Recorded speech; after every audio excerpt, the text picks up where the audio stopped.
Russia is now saying it has opened an investigation into claims of alleged mass graves of civilians supposedly killed by Ukrainian forces. But according to our reporters there on the ground, these claims are almost certainly false and appear to be a part of a broader false narrative to justify an invasion. Foreign correspondent James Longman joining me now from Moscow with more. So what can you tell us about these new claims, James? And is this the false flag that U.S. intelligence warned Russia might try to use as an excuse to invade Ukraine?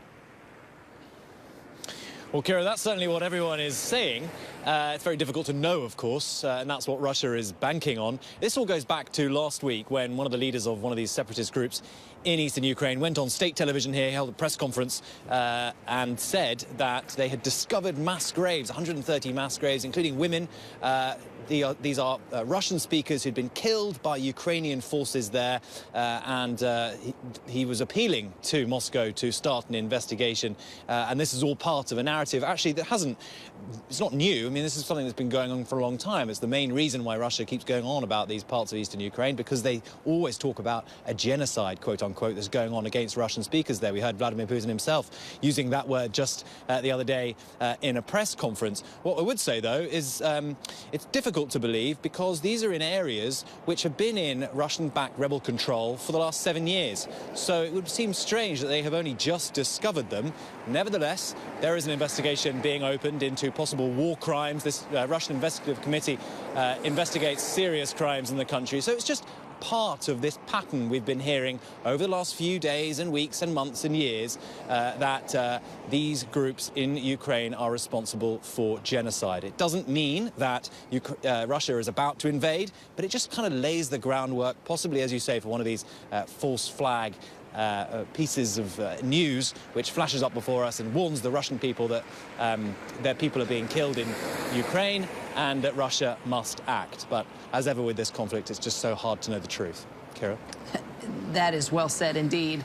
Meanwhile, what we do know that NATO is deploying more forces in Eastern Europe, James, as the Secretary General says there are no signs of de-escalation right now, but it's not too late to step back from the brink. How's Russia responding? Well, yeah, this is Jens Stoltenberg speaking today at the NATO defence minister meeting. What he did say, actually, was that it was really important for NATO to strengthen their eastern flank. This is precisely the opposite of what Vladimir Putin wanted. So if we're talking about whether or not Russia has won anything yet, this is probably not what he wanted. He wants a weakened NATO, he wants a divided NATO, but it seems to have got the opposite from these quote-unquote military exercises down on Ukraine's border. We have had, though, as you say, a response from Russia. This is in a sort of typical tone that the spokeswoman for the foreign ministry often takes. She likes a zinger.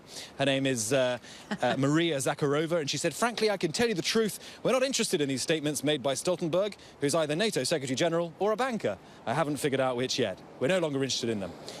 She'd said that because he's also been appointed the next chairman of Norway's central bank. Of course, this is not a laughing matter for the people of Ukraine, but she likes to take this tone. This is just part of Russia's strategy. Debunk, discredit, joke, laugh at. We've seen it not just from her, but from Lavrov and from other members of the Russian government. It's just more of the same.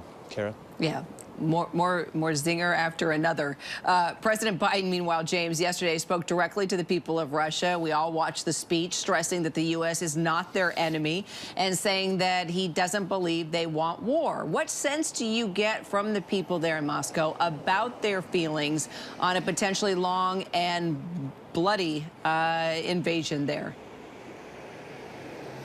I think, Kira, it depends which Russians you ask. I think, like in any country, there are very different views around the government here and the kind of leadership of Vladimir Putin. You have to remember, though, how this is all being packaged for the Russian people, what the messaging is. The message is not that the great Russian superpower is sitting on the border of a small country about to attack and kill everyone, which I think is possibly what the rest of the world has possibly gleaned from what's happening here. In Russia, the message is, we have to defend Russian speakers in Ukraine. They are at risk of genocide. It's Russia surrounded by enemies, Russia surrounded by countries that keep signing up to NATO. They're putting their guns and missiles and weapons right on our border, and we must defend ourselves. In that context, one would imagine that more Russians would be pro some kind of defensive military action by the Russian government. not necessarily an offensive military action which costs the lives of their young men and women. So I think you've got to remember how Russians are being told about this conflict, and then you'll see perhaps that people possibly, if not for it, might be kind of neutral about it. James Longman in Moscow for us once again. James, thanks.